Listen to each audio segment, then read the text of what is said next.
ko menhia na Kotoko de dasobre na eba ana mo se dasobre de we joje fi nipa ntimi ni adwuma enti kwasi apa na kasa o ka kire o mo nipa 3 mabo nipa ba ko din wo mu bisa o mo no mo nkasa me boa o ka kire mo right in their presence because they o mo plan ko share baby massa you have to resign no say mo ko menhia na mo se me na mo pay ene mo ko menhia san ko ka wo hoy say enyimi free mu na adenti na mo pene so mom then Kwesiapia gave the second option aka for the abano say ade na mo pene so na me step aside temporary near more qualifies in new then I can continue my work as a school member.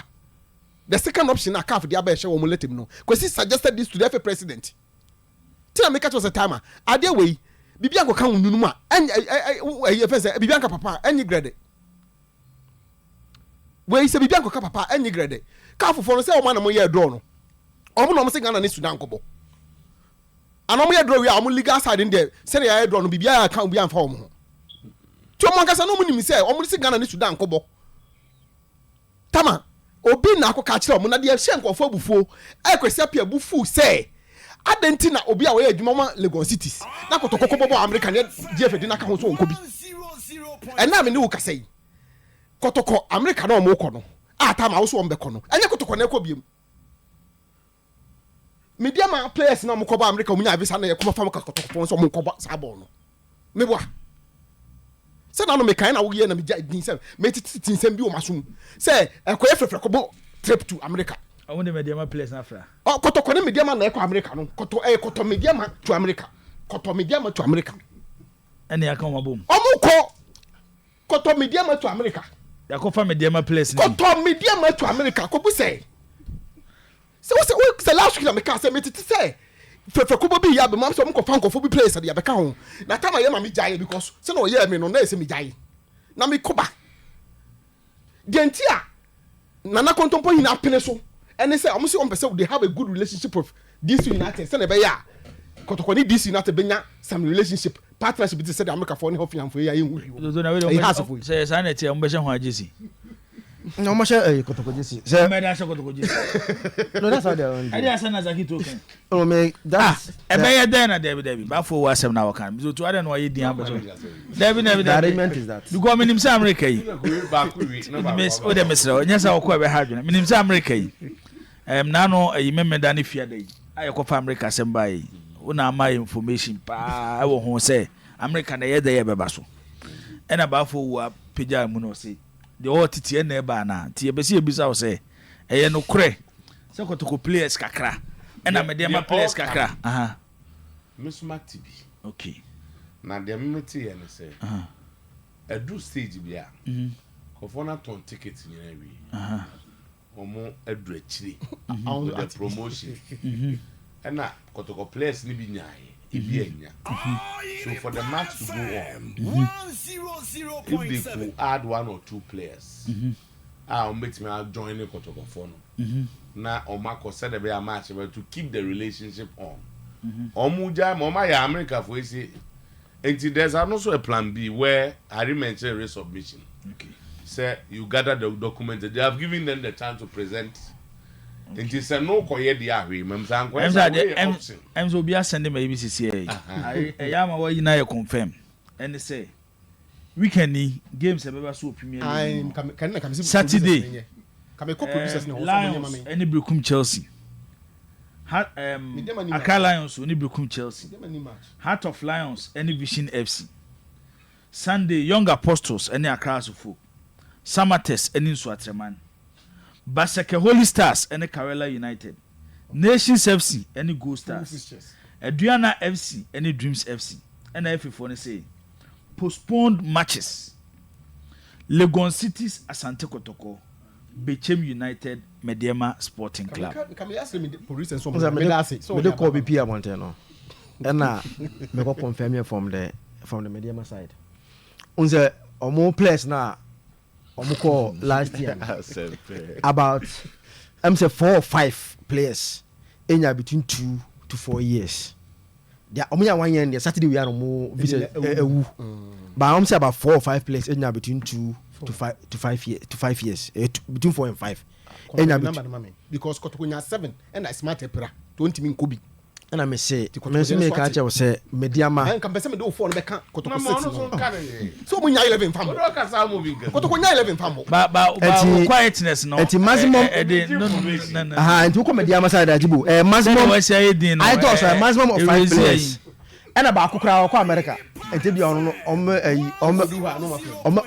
no friend. Anoba. To find about only Ocadomina 4 years and be on America. No, they are not by count. And so no. What a tie. No, about you. To a better. Says sanity am to a better. Is that what you're protesting? I come on for you more players no more buchino. Now, nobody when you pay. Oh, no, what last year? Oh, last year, want to. Last year. Season win also what a tie. Oh, US. Or US. It's all at least we are not bad Jesse. And it's to do a Jesse. Difference. Why can't I bet you support us about difference? When we are kind of crazy. Oh, we are yeah, can't one day. Now, no, but we're job of what's in 2 months ago. Yeah, so what somehow can I say? Where we are, yeah. Because you have to ask me by Anti Kwesiapia at the end of the day, Tama, a nipa na akopusi. A nipa and akopushi because raise a lot of questions. Made a surprising when say a whole legal affairs, director of legal affairs. I bet was say one no threatening we will refer you to the different committee of CAF. Or threatening Kwesiapia. I don't know why. There's an element of threat in there. I think you should be quoting. You should be quoting. Exactly. Because lawyer for one troll say it's a conflict of interest. So it's and why this time? Claire, it looks like this particular issue a grey area or both CAF ne ESCO ne GFA. Omu said nya mrabi omunya situation bi sa mrabi sa bit me. So clearly I said because no to kaya when this issue happened. A interview Henry was promised. Henry Asante Kotoko. Emma Henry the two that said they will consult CAF and they will consult FIFA if necessary. Number who exactly the kind of advice are both institutions they be more on how to handle this Akwesiapia issue. Inti me sure say be oma consult one.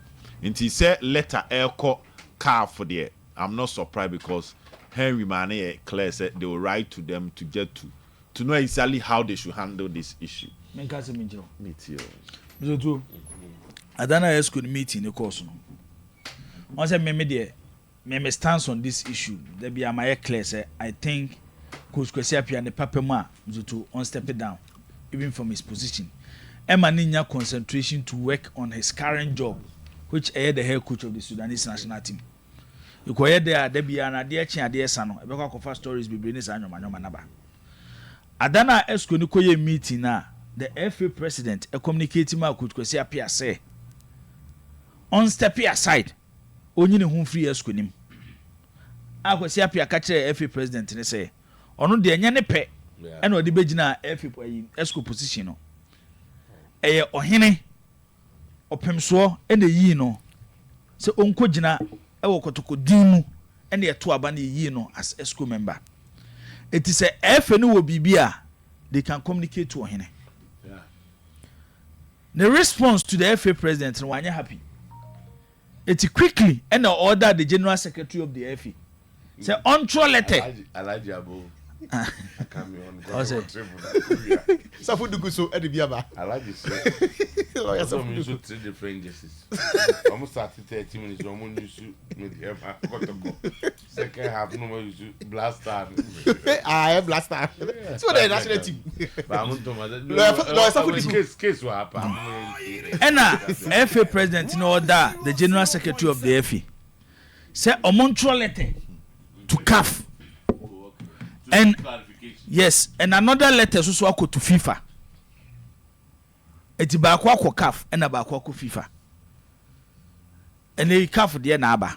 And a CAF there ba say a conflict of interest. And no mutual letter no more respond to FA ni there no. And no say be ma Coach Kwesiapia.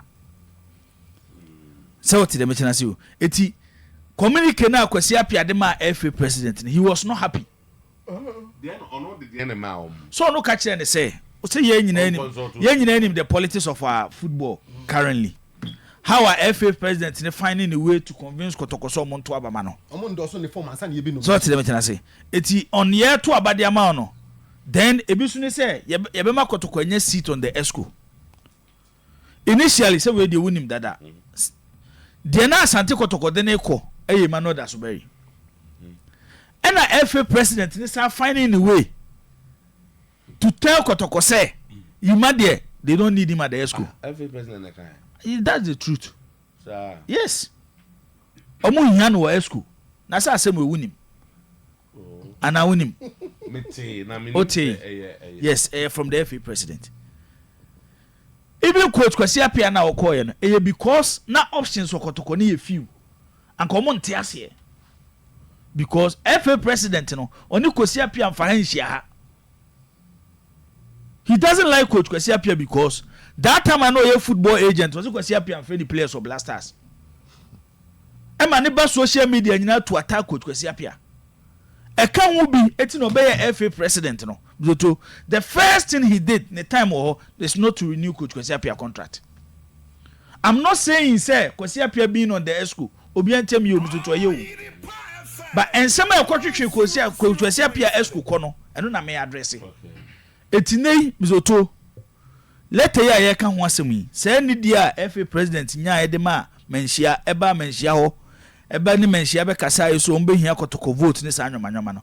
Oman fa say ni die na bia ama menhia antro krata nkoma menhia ama menhia me kasa oh coach Kwesi Appiah position no wo no ene ya ni Sudan e bebo no ke bia e besre muni coach Kwesi Appiah nkasa na bia ono antro letemre efe no say because of game ni nti e bia me yi me hu de free ESCO nu kakra Kwesi Appiah no hu no as a rep. Yes, so tell me chana say enyo no kwa decision eti say ni die no ena mtoto enu ni problem no. Okay. Say efe no led by the president entimi amfa ni die ama menhia antro letter amre menhia ana ama menhia say do musi ba menhia beji Asante Kotoko vote no say oh ebia this is the current situation na mom omo tro de come CAF Okay. and the FIFA no to e ho ne ba bia problem. So ben onka bi na on this Kotoko issue. Yeah, Mr. to my update. Updates are me kakra metimi agada ne say Kotoko there. On my resubmission. That the bar for the kind. Yes, you no pay. Awaiting result. On my shops optional. They will give them results. But this Medeama thing, it's a suggestion from the GFA. Yes. The GFA suggested to them. As at here, because they have not accepted that. But they may be forced to accept that if and then Omade no Omade kono anye but say yeah. And they are sure of what they are sending today. Kotoko ne kono web. Nti omo ko na ne ko kan omo nya dada e be so. Will be fine. And then that is they wouldn't need. So omo ko na mzoto ekoyi hallelujah. But omo ko na sebi anko ya Kotoko nya trip ne ko. Legal implication. To legal implication Kotoko omo nya embassy omo ma visa mo mo. So only will be called agreement. Say only be ba bobo. Wadia tum. Was starting agents and started to turn tickets. It drew baby you are an event person. It drew baby it gets to a stage or try to avoid legalities and cost. In Jikobasa, you may want to even change the name and then be bisa. I said the first that's now there. The first thing said you only are con then. I know na ye bomb pie. But the first thing I'm from saying this is not the phone say and they are aware of what is going on. They are aware. And this is for up to say. No, they are aware. Maybe local blaster say. They are aware of local blaster say. So but after I'm so over. Mr. Tuan, I think that the best things in Komunjai. Omunjai. Drew sana America for no much romo Komunjai. Say nye Kotoko there in Kotoko Njai. Ne say mukru no money on and daily. Clearly. I mean to the backlash be follow up no. Backlash be will be massive. Na dey be o ha enti aha say embassy for na anti ase Kotoko na guarantee letters say dey obi ko be letter free abrochi aba say o mo ba be bobo ye turn ticket everything is clear when unti ase when we went to UK with Kotoko to Morocco no yeah during the transition players including Aziz and Sani are the only reason that team not to acquire consistently for a while the player bu obu ana the passport ewu into okosesa yeah obu also a trip bi wan ko bi omo reason is I don't know how we are One be. more far, one I far. refuse to know. I don't know. Aziz Ansah had changed his passport because it was for the new one. I don't know the new passport by. One far would not We are refused to know. Journalists for no more 7. off. We want go a Egypt. I don't know where you I don't know what could be. Sano be take decision. Kotoko no sen go for players o ma register Ghana league. Na no kwesi the embassy for mu so mo bobo. No, that's what I'm saying. Say I say you or her. We here kasa tintin bebre. No more jan ma travel. No to league. Almost see what the explanation is that. Say acceptance into the country was not granted.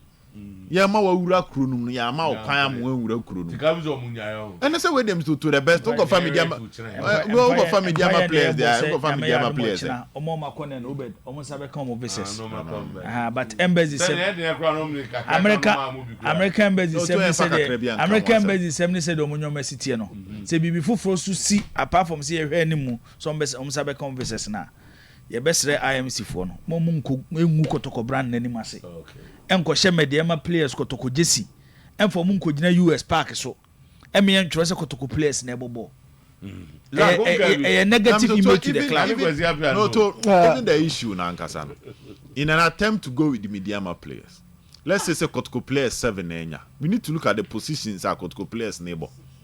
So what you say bia but as at now this was a suggestion the FA gave. And suggestion say be obi trim. Suggestion so. And you can say buy FA for penny be a trim. And Kotoko player for some so 6 year nyen. Omina defenders. Medeama for na me to almost all visitors no. Ebi almost a defenders. Into the defenders in Kwana ko bobo. Some dey ha me Kwana dey Zaki to. Omo kire am hondo. Say Theophilus and no be ja bobo to US. No me. Ya friends on me. Me ka say me say oh no. No to. Me so asami na say one. It is true say GFA and a actual letter. And come CAF say this is the situation that they have in Ghana here. So they want explanation to and from day one the conflict of interest and the bigger on the conflict of interest in here Ebia Ghana and Sudan the group here went Baku Obi here against the other teams.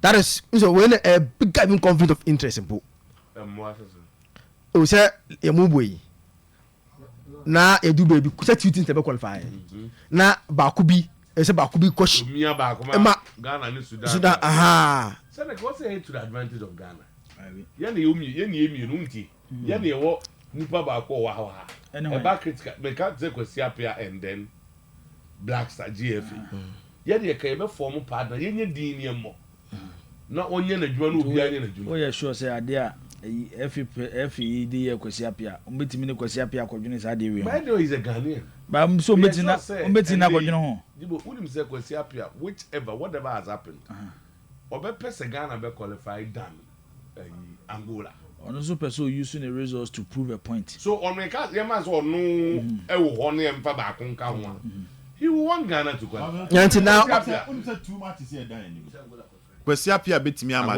Ghana your qualification free mu simple 2 matches so nya 4 points are asemasi because Angola bought the omre wo group room to ono so send home na way a pa na emre na nyi de nya ne nya ade enti no ne board draw so any Niger board draw they say him so to the point is Angola e Niger home na way pe or cut 12 points yes about Ghana and Sudan so should Sudan get 4 points from Ghana next Ghana be ko 2 na Sudan akọ 7 with 2 matches left that who say na American no ono CAF no Kraka no koye no now they are not interested in Ghana and Sudan that the other group members no so you can even connive and do something against them say say against one team be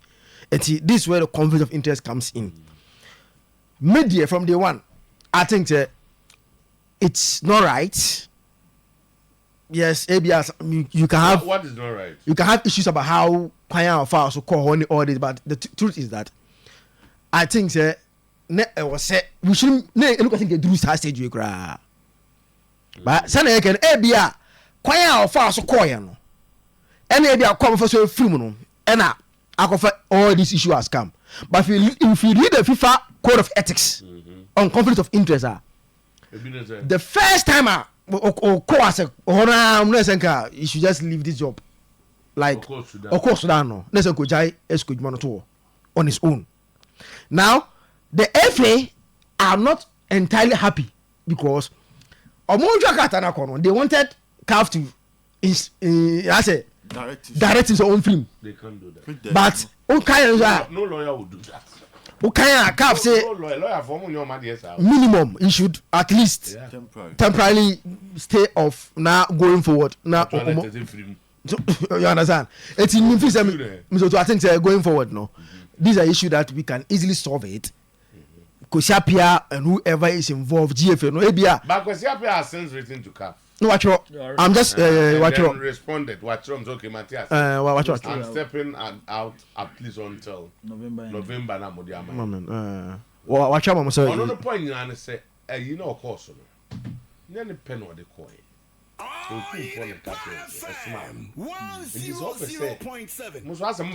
Sort of. Yeah.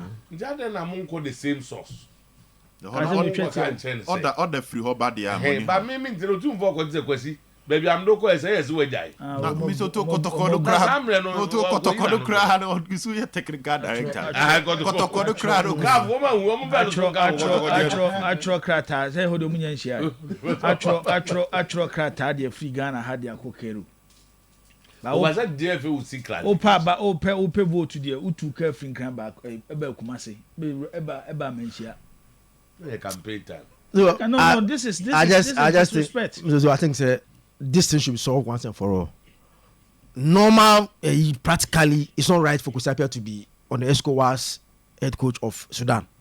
And the first one solve the two parties.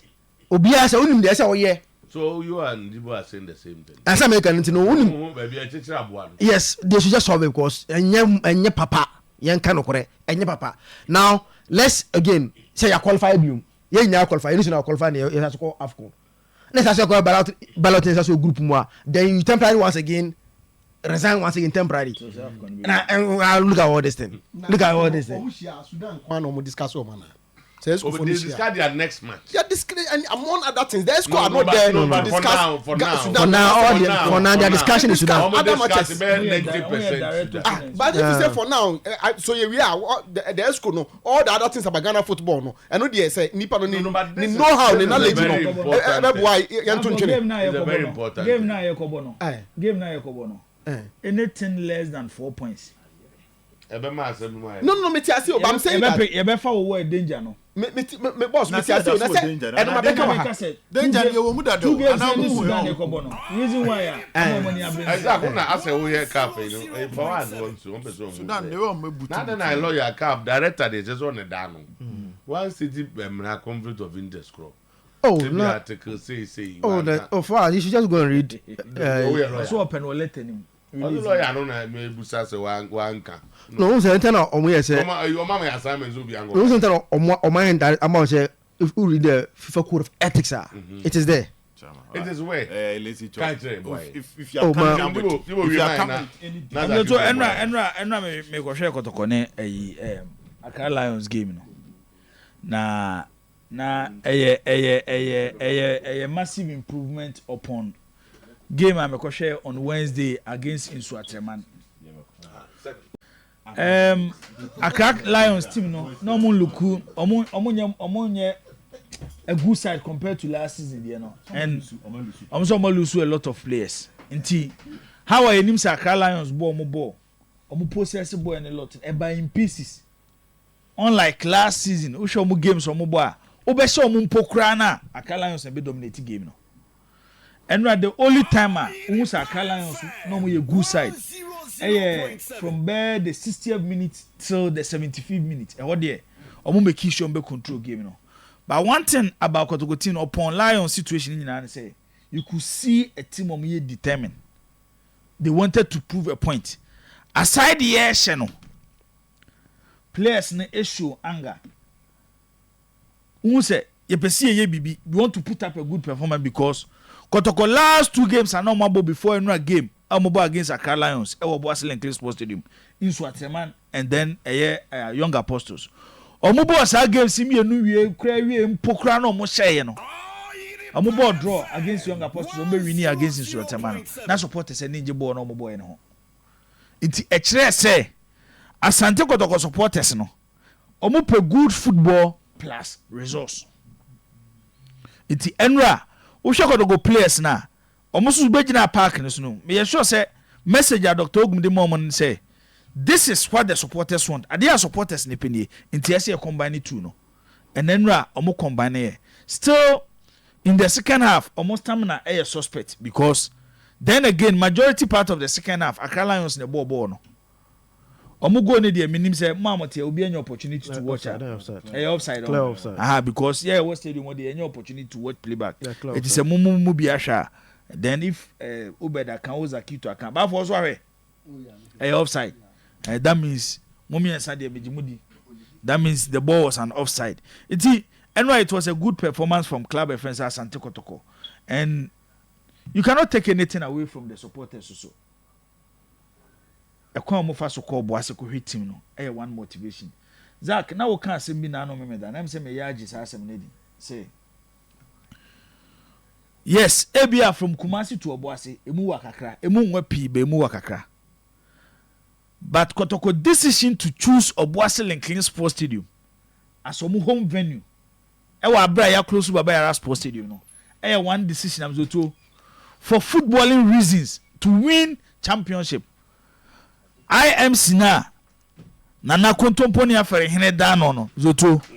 Omu hia salute. Okay. Sa decision omu take say omo the team be call Boase akobo games for Boase no because on say Ghana a league na ye bonu to enyoma bebre ka ho me there my issue is after every single season the last 5 years to the quality of our football drop it. Okay.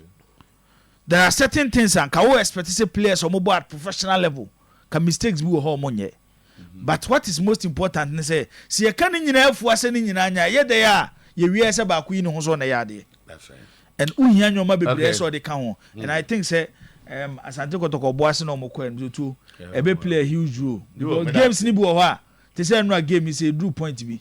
Say you Kumasi a any omo ni so atema game na mko we no. Say Baba Yara Sports Stadium a ka no game ni say nke draw. Omo ni so atema say nke draw. Ba for na be tie. They tell mami and what's my okay no na me ni ayi u ka alma o confused. Yes, confused. Mo so Belgium. Yeah. O say omo back to no mo no young na from pon mo na ayi ampia mo so omo no ma start isi omo dan. Na start omo project. Nti omo ya we say winning bonus betterment this week. The park no so who player so we rofa. Man we are. We have to win and get it. Kotoko And Medeama no entesa. That suggestion was not taken, and it has not been taken, and it will not. Very good. It will not be taken. Yes. And after resubmission, the highway movement the arrangement. Okay. The infant. But omo ko na nyako. resubmission. Oh my God. But the decision is tomorrow. And not everyone can say. Assuming sa anye ya. There be one say dem mo. Assuming sa anye ya kamunye. Yan refuse omo wo ha. Ene so omo nkoba. Oh, ene dem mo. Omo say anye ya. But the fact is that omo family dem ye you anye you nya me dem. And Kotoko. That's all. I remember. There be some America they picking crying. Yan fama wa wani man dey dey am. Yeah, call letter commission after you. Or chance so. I but highway. Highway. Now or the top of Naba. The confusion ramping up between Ouattara and house players.